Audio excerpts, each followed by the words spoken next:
Pemirsa, secara mengejutkan Erlangga Hartarto mundur dari posisi Ketua Umum Partai Golkar. Padahal di bawah kepemimpinannya, partai berlambang pohon beringin tersebut sukses menambah perolehan kursi di DPR RI pada pemilu legislatif 2024. Dengan ini saya menyatakan pengunduran diri sebagai Ketua Umum DPP Partai Golkar. Pengunduran diri ini terhitung Erlangga Hartarto secara resmi mengumumkan pengunduran dirinya sebagai Ketua Umum Partai Golkar. Surat pengunduran diri tersebut ditandatangani Erlangga pada Sabtu lalu. Erlangga menyebut keputusan tersebut diambil demi memastikan stabilitas transisi pemerintahan baru. Selanjutnya, menurut Erlangga sebagai partai besar yang matang dan dewasa, DPP Partai Golkar akan segera menyiapkan mekanisme organisasi sesuai dengan ketentuan ADART organisasi yang berlaku. Assalamualaikum warahmatullahi wabarakatuh.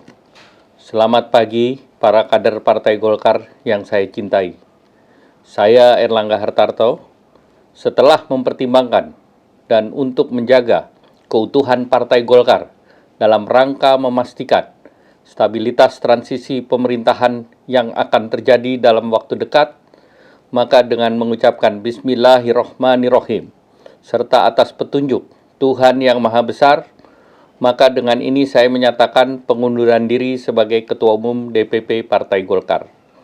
Pengunduran diri ini terhitung sejak semalam, yaitu Sabtu 10 Agustus 2024. Selanjutnya sebagai partai besar yang matang dan dewasa, DPP Partai Golkar akan segera menyiapkan mekanisme organisasi sesuai dengan ketentuan ADART organisasi yang berlaku. Semua proses ini akan dilakukan dengan damai, tertib, dan dengan menjunjung tinggi marwah Partai Golkar. Mundurnya Erlangga Hartarto dari jabatan Ketua Umum Partai Golkar sangat mengejutkan sejumlah pihak. Pasalnya di bawah kepemimpinannya, partai berlambang pohon beringin tersebut mampu meningkatkan perolehan kursi di pemilu legislatif. Dalam pengumuman pengunduran dirinya, Erlangga juga menyinggung telah berhasil memperoleh 102 kursi di DPR RI, serta ratusan bahkan ribuan kursi parlemen di berbagai tingkat pemerintahan di seluruh tanah air. Dari Jakarta, tim TV One mengabarkan. Partai Golkar akan menggelar musyawarah nasional luar biasa untuk menentukan siapa pengganti Erlangga Hartarto sebagai Ketua Umum. Namun sebelumnya Golkar akan melaksanakan rapat pleno untuk menunjuk pelaksana tugas Ketua Umum partai.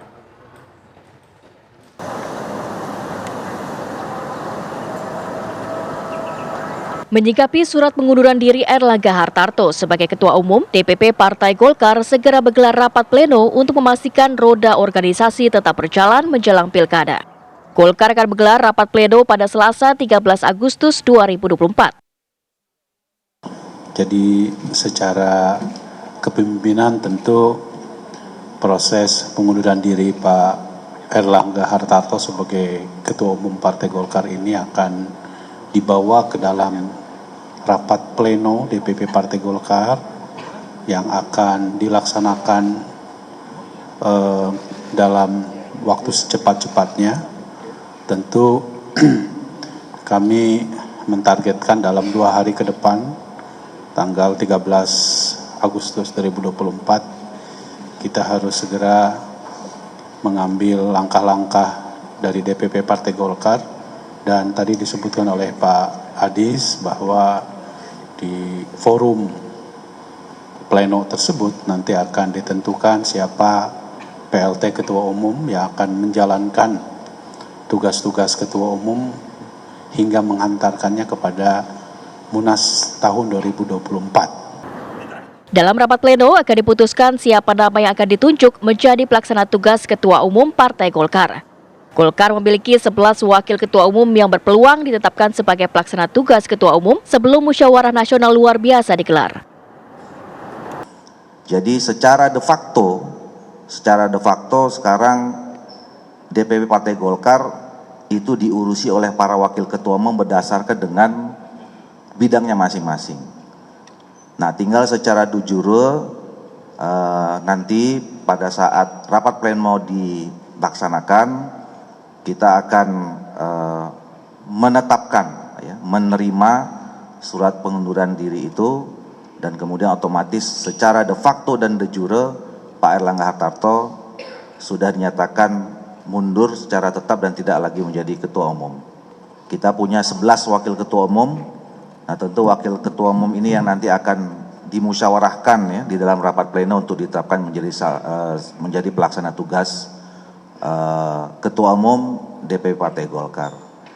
Maka dengan ini saya menyatakan pengunduran diri sebagai Ketua Umum DPP Partai Golkar. Erlangga Hartarto mengumumkan pengunduran diri sebagai Ketua Umum Partai Golkar sejak Sabtu 10 Agustus 2024. Selanjutnya sebagai partai Pengunduran diri Erlangga memang cukup mengejutkan karena di bawah kepemimpinannya Partai Golkar sukses menambah perolehan kursi di DPR RI pada pemilu legislatif 2024.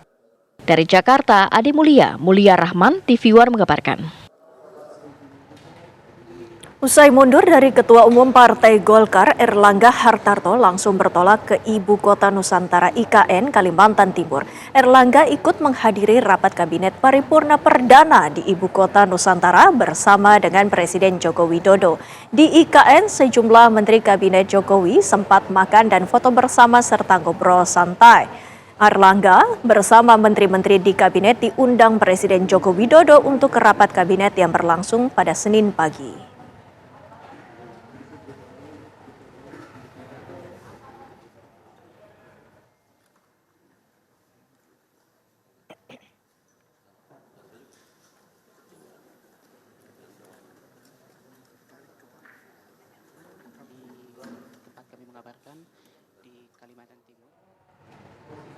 Ketua Umum PDI Perjuangan Megawati Soekarno Putri angkat bicara atas keputusan Erlangga Hartarto mundur dari jabatan Ketua Umum Partai Golkar. Dalam pesan yang disampaikan oleh Sekjen PDI Perjuangan Hasto Kristianto, Megawati menyampaikan keprihatinan atas keberlanjutan demokrasi di Indonesia.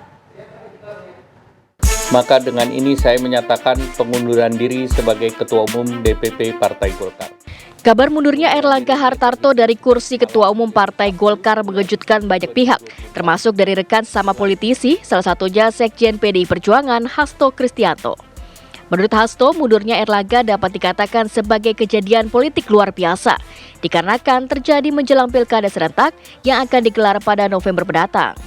Hasto mengatakan kabar mundurnya Erlangga sudah sampai ke Ketua Umum PDI Perjuangan Megawati Soekarno Putri. Megawati pun menurut Hasto juga menyampaikan keprihatinannya dan juga mengkhawatirkan kehidupan demokrasi di masa depan. Sebagai partai politik, PDI Perjuangan tidak campur tangan terhadap rumah tangga partai politik lain, tetapi tentu saja terhadap apa yang terjadi itu sangat mengejutkan dan kami prihatin karena kami juga bisa merasakan suasana kebatinan di balik itu. Maka Ibu Mega menyatakan prihatin dan sangat mengkhawatirkan terhadap kehidupan demokrasi ke depan karena implikasinya itu nantinya juga sangat luas. Hasto menilai Erlangga sebagai sosok komunikator yang baik sehingga PDIP cukup banyak berkoalisi dengan Partai Golkar di pilkada serentak. Dengan mundurnya Erlangga, maka PDIP dapat melihat adanya indikasi terhadap perubahan peta politik di pilkada 2024, terutama di tingkat pemilihan gubernur yang berada di daerah strategis dan padat penduduk di daerah Jawa. Dari Jakarta, Rizka Salsabila, Dwi Kustantio, TV One mengabarkan. Yusuf Hamka serahkan surat pengunduran diri dari Partai Golkar, kabarnya usai jeda. Pemirsa, bersamaan dengan mundurnya Erlangga Hartarto dari Partai Golkar, Yusuf Hamka juga memutuskan keluar dari parpol berlambang pohon beringin itu. Padahal Yusuf baru saja memulai safari politik di Jawa Barat untuk persiapan pilkada setelah ditugaskan dari Partai Golkar.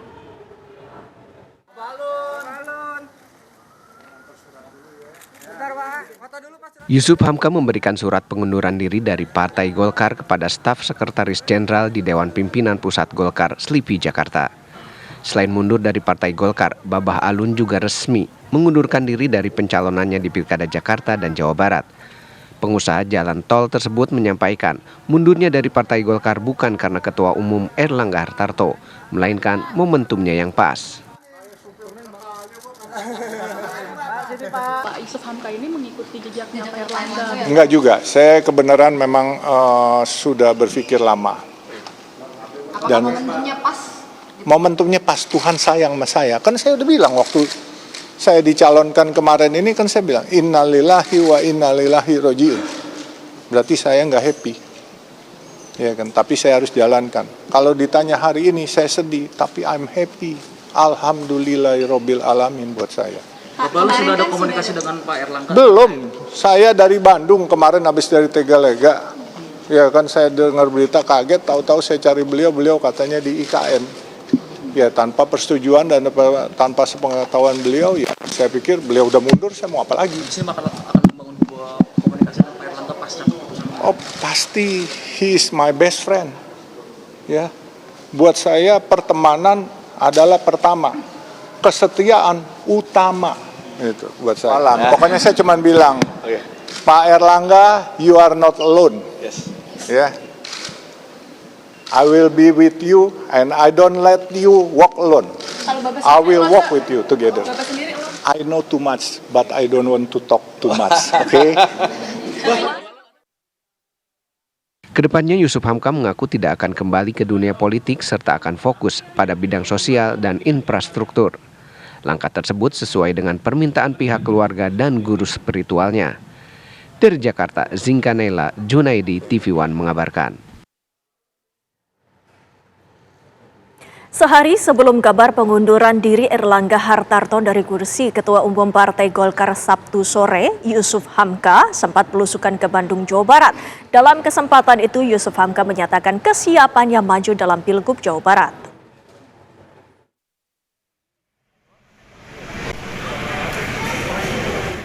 Mengenakan kopiah berbalut sorban, pengusaha Yusuf Hamka tiba di stasiun kereta cepat Wush pada Larang, Kabupaten Bandung Barat. Kedatangan pengusaha jalan tol itu disambut sejumlah warga di stasiun yang langsung menghampirinya untuk bersalaman atau berfoto bersama. Didampingi Ketua DPP Partai Golkar M.Ki Iswara, Yusuf Hamka direncanakan bakal memulai tur politiknya di Jawa Barat. Pokoknya insya Allah kalau saya dipercaya terutama partai, terus warga Jawa Barat, ya kan, pasti infrastruktur kita lebih perbanyak, terutama jalan-jalan tol yang mana mangkrak kita akan percepat pembuatannya supaya desa-desa yang terisolasi menjadi kota-kota baru lagi. Pada Minggu pagi, Yusuf Hamka mulai menyapa masyarakat di lapangan Tegalega, Kota Bandung, Jawa Barat. Masyarakat terlihat antusias, bersuah foto, dan menghampiri Yusuf Hamka hanya untuk bersalaman. Selain menyapa warga, Babah Alun juga membeli beberapa dagangan dari para pedagang kaki lima. Dari Bandung, Jawa Barat, tim TV One mengabarkan.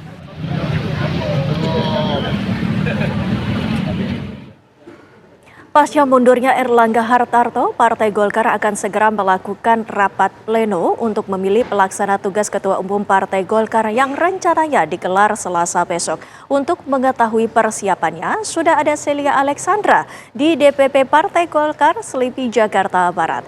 Silakan Celia dengan laporan Anda. Juga pemirsa, mohon maaf sekali Windiwell, kami tidak dapat mendengar suara Anda dengan jelas di tempat saat ini, tempat saya mengabarkan di DPP Partai Golkar.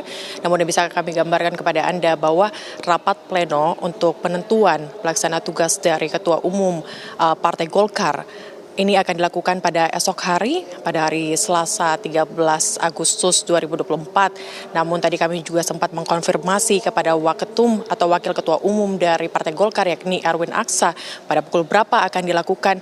Ini baru disampaikan pada malam hari esok. Namun untuk pukul berapanya dan waktu detailnya ini belum dikonfirmasi dan belum disampaikan kepada kami.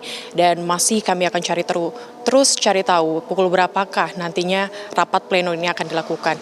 Namun pemirsa, ini rapat pleno memang dilakukan usai Ketua Umum Partai Golkar Erlangga Hartarto ini menyatakan mundur sebagai Ketua Umum pada Sabtu malam. Dan resminya kita ketahui bersama bagaimana pernyataan dari Erlangga Hartarto atas mundurnya dirinya dari Partai Golkar. Sehingga pada rapat pleno besok akan menentukan siapakah yang akan menjadi pelaksana tugas atau pengganti sementara dari kursi Ketua Umum Partai Golkar sebelum nantinya Partai Golkar akan membuat musyawarah luar biasa atau munaslup yang akan dilakukan. Kita belum tahu detailnya pada kapan, namun informasinya baru akan melakukan rapat pleno untuk penentuan PLT pada hari esok, pemirsa. Dan kita ketahui bersama pemirsa, berdasarkan dengan ADART, ini ada 11 nama waketum Partai Golkar yang berpotensi nantinya menjadi salah satu dari PLT atau pelaksana tugas dari ketum Partai Golkar ini, pemirsa.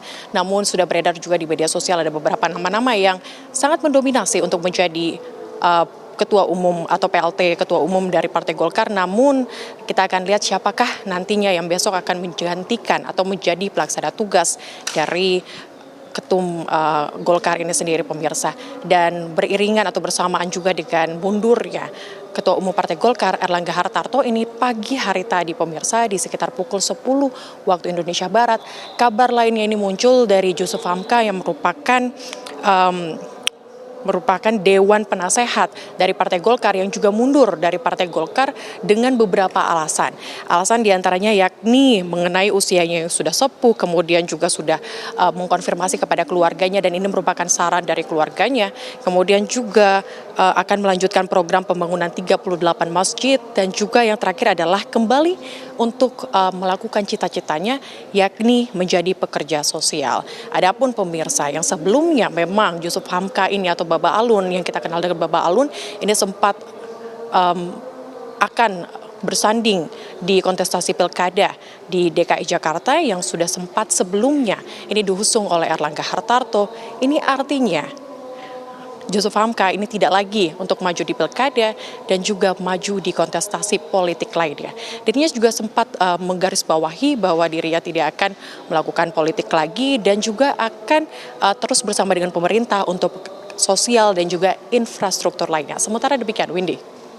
Terima kasih Celia Alexandra atas laporan Anda langsung dari kantor DPP Partai Golkar di Selipi, Jakarta Barat. Dan pemirsa, kabar pemilu kada masih akan kembali dengan sejumlah informasi lainnya. Tetaplah bersama kami. Kembali bersama kami, pemirsa, teka-teki siapa bakal calon kepala daerah yang diusung PDI Perjuangan di Pilkada serentak tahun ini akan segera diketahui publik. Tanggal 14 Agustus lusa, PDIP akan mengumumkan bakal calon kepala daerah gelombang pertama.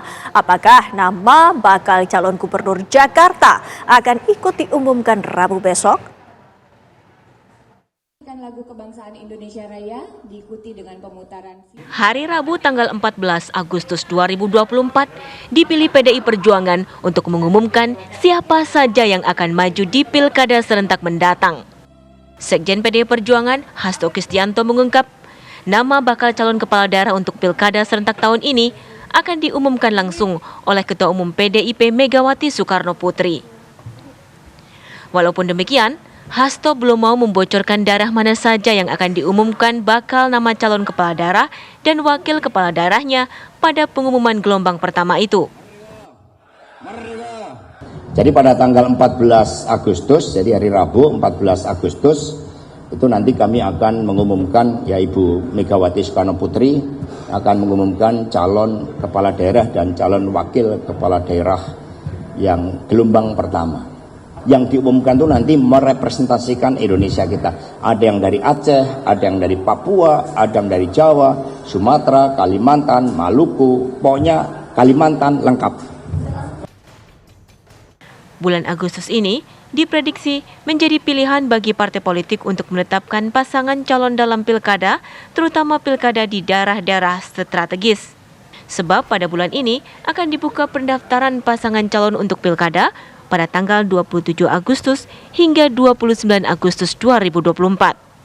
Dari Jakarta, Rizka Salsabila, Dwi Kustantio, TV One mengabarkan.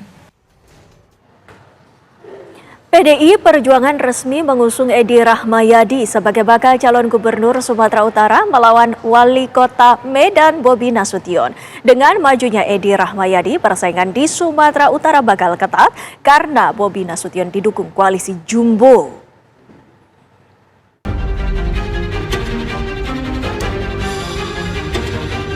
PDI Perjuangan mengusung mantan Gubernur Sumatera Utara Edi Rahmayadi untuk maju di Pilkada Sumut. Dukungan kepada Edi disampaikan Ketua DPP PDIP Komarudin Watubun saat apel Satgas di lapangan Astaka Pancing, Kota Medan.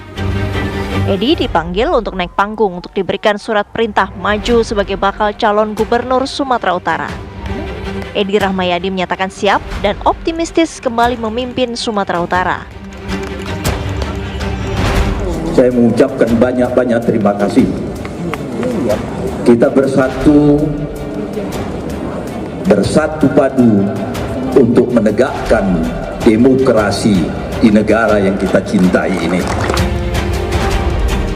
Edi bakal bersaing melawan Wali Kota Medan Bobi Nasution yang diusung koalisi besar. Ya, walaupun PDIP punya tiket sendiri, walaupun Edi Rahmayadi incumbent, tetapi yang dilawan adalah keluarga presiden atau menantu presiden, didukung oleh Jokowi, didukung oleh Prabowo, tentu dengan koalisi super ya, koalisi jumbo atau katakanlah tim plus. Dan apa yang harus dilakukan oleh PDIP? Ya, saya sih mengatakan suka tidak suka, senang tidak senang, PDIP harus melakukan perlawanan yang keras. Ya. Apa? Mendapatkan dukungan di grassroots, mendapatkan dukungan dari pemilih, mendapatkan dukungan dan simpati dari publik atau warga Sumut. Karena ya soal politik ini kan dinamis. Hari ini memilih, besok tidak. Bahkan kalau hari ini tidak memilih, besok juga bisa memilih. Di Pilkada Sumatera Utara, Bobi dipasangkan dengan Bupati Asahan Surya yang didukung mayoritas kursi DPRD. Dari Medan, Sumatera Utara, tim TV One mengabarkan. Spanduk dukungan kepada Kaisang Pangarep mulai tersebar di sejumlah titik di Jakarta menjelang Pilkada 2024. Spanduk-spanduk yang terdapat di pinggir jalan ini telah terpasang sejak beberapa hari terakhir. Dan berikut laporan reporter TV One Iman Fajar dan juru kamera Tri Nugroho. Menjelang Pilkada 2024, sejumlah titik di wilayah Jakarta terdapat spanduk yang nampaknya ditujukan untuk Ketua Umum Partai Solidaritas Indonesia yang juga putra dari Presiden Joko Widodo, yakni Kaisang Pangarep. Seperti spanduk di sebelah saya ini pemirsa, di sini spanduknya bertuliskan Kaisang 2024-2029 DKI Jakarta, di mana di pojok kanan bawah spanduk ini juga terdapat foto dari Kaisang Pangarep menggunakan baju adat Jawa lengkap dengan belangkonnya itu sendiri. Dan sepanjang penelusuran kami pemirsa di daerah Jakarta Timur hingga Jakarta Utara ini setidaknya ada sejumlah titik-titik di mana spanduk ini terdapat mulai dari kawasan Cempaka Putih, Pulau Mas hingga daerah Sunter. Dan tentunya juga masih banyak wilayah lain di Jakarta seperti di daerah Tebet, Rawamangun dan juga Menteng dan wilayah-wilayah lainnya yang terdapat spanduk seperti di belakang saya ini. Tentunya kehadiran spanduk ini membuat publik bertanya-tanya apakah Kaisang Pangarep akan maju untuk berkontestasi di Pilkada Jakarta 2024. Adapun Kaisang sendiri juga menyatakan siap apabila nantinya diminta untuk maju ke Pilkada Jakarta. Apakah nantinya akan mendampingi Ridwan Kamil yang merupakan calon yang diusung oleh Koalisi Indonesia Maju ataupun justru membentuk poros sendiri, tentunya akan kita nantikan bagaimana kontestasi Pilkada Jakarta 2024. Dari Jakarta, Iman Fajar, Tri Nugroho, TV One mengabarkan.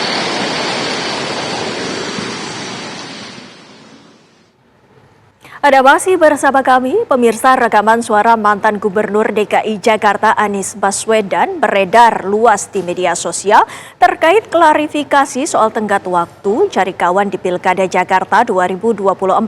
Dalam rekaman, Anies mengaku terkejut dengan adanya pernyataan sejumlah juru bicara PKS yang menyinggung terkait batas waktu.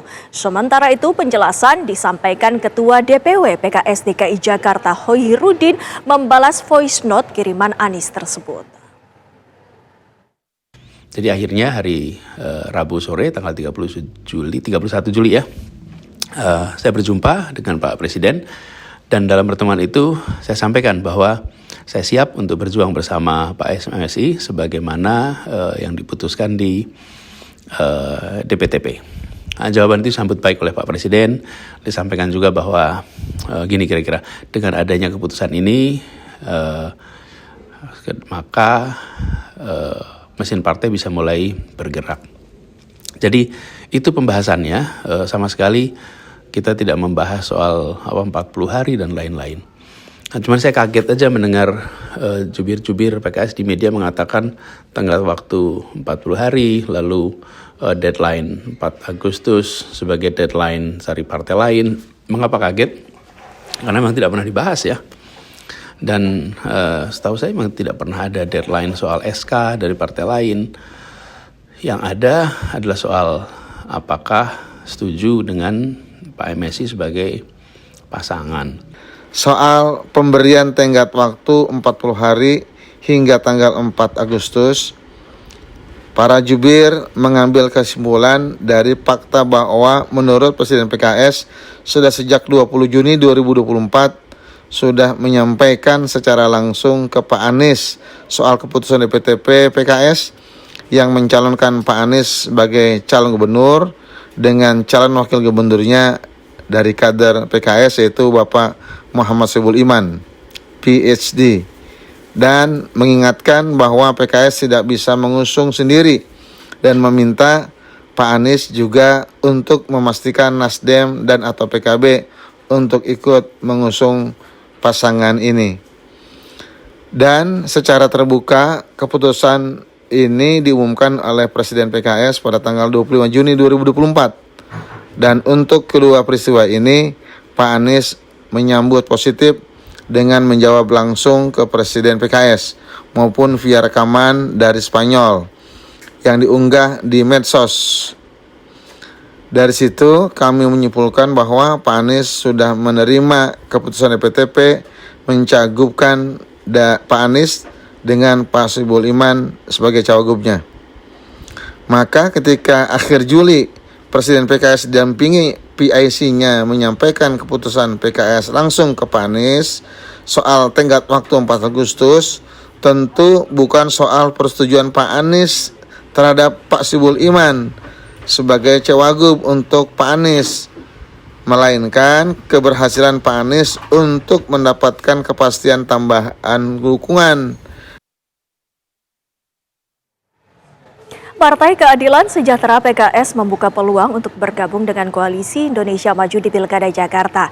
Sinyal ini kian menguat lantaran Anies Baswedan belum juga berhasil menambah dukungan partai setelah melewati tenggat waktu untuk mencari teman koalisi.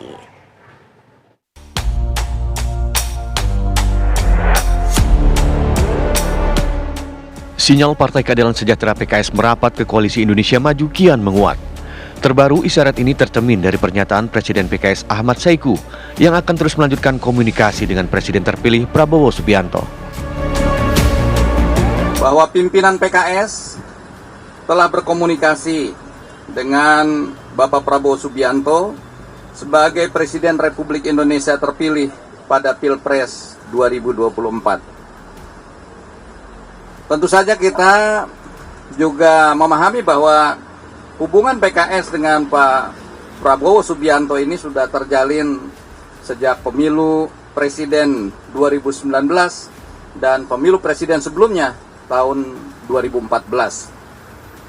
Oleh karena itu, Musyawarah Majelis Syuro yang ke-11 ini mengamanatkan kepada DPP PKS untuk melanjutkan komunikasi yang telah berlangsung baik kepada pimpinan-pimpinan partai, tokoh-tokoh keumatan, tokoh-tokoh kebangsaan, sebagai upaya untuk membangun Indonesia yang lebih baik. PKS juga membuka opsi bergabung dengan Kim setelah Anies Baswedan belum juga memenuhi permintaan partai hingga tenggat waktu yang telah disepakati. Rencana yang pertama adalah mengusung Bapak Anies Soebul Iman. Dan kerangka kerja kita itu berlangsung dari sejak deklarasi tanggal 25 Juni hingga 4 Agustus kemarin.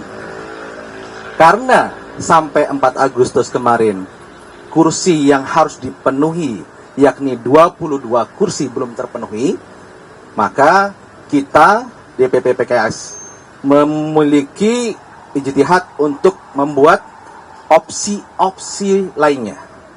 Salah satu opsinya adalah kita membangun komunikasi dengan Koalisi Indonesia Maju. Tidak hanya PKS, Anies Baswedan terancam gagal mendapat tiket Pilkada Jakarta lantaran Nasdem dan PKB yang sebelumnya memberikan dukungan juga telah memberikan isyarat berpindah haluan ke kubu lawan. Lantas, benarkah PKS bakal melepas Anies di Pilkada Jakarta? Tim TV One mengabarkan.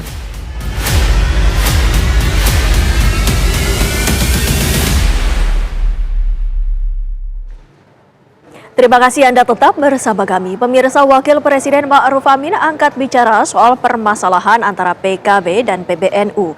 Ia bahkan bersedia mendamaikan kedua pihak yang berseteru jika diminta.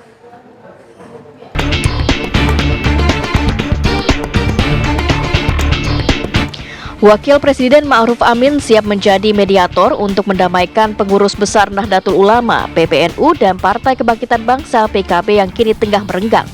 Ia bahkan siap menjadi mediator untuk jika kedua pihak yang berseteru ingin mencari solusi. Namun Ma'ruf Amin menolak jika hanya dijadikan alat untuk menghantam salah satu kubu karena khawatir akan makin menajamkan konflik. Wapres sendiri tidak asing dengan PKB. Ia pernah terlibat di kepengurusan PKB sebagai Ketua Dewan Syuro.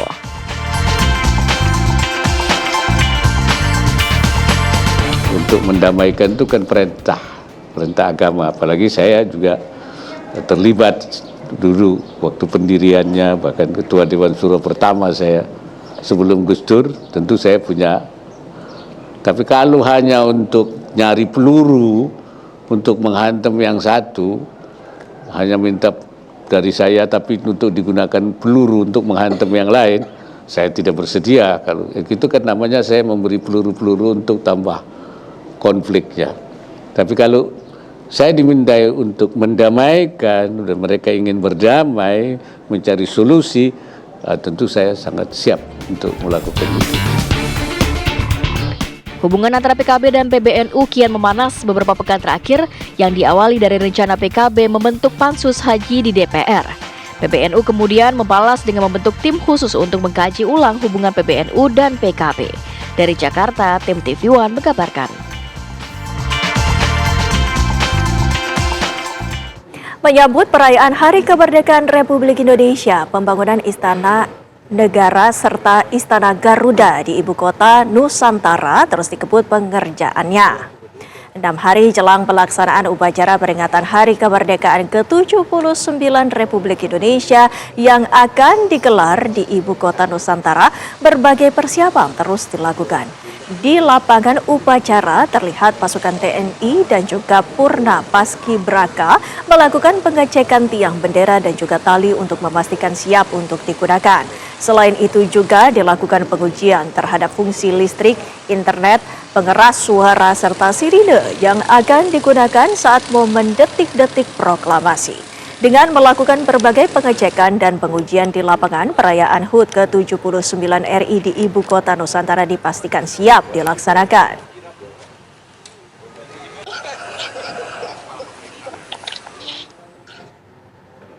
Pasangan calon kepala daerah di Kabupaten Tangerang, Banten, Maisyal Rashid dan Intan Nurul Hikmah menerima surat rekomendasi dari Partai Kebangkitan Bangsa. Pasangan yang berlatar belakang birokrat ini terus mendapatkan surat dukungan rekomendasi pencalonan dari partai. Maisyal Rashid, bakal calon Bupati Tangerang, mengucapkan terima kasih kepada PKB yang sudah memberikannya rekomendasi untuk maju di Pilgub Tangerang. Pasangan ini sebelumnya sudah mendapatkan 4 rekomendasi dari partai politik, yaitu Partai Gerindra, PKS, PAN, dan Nasdem.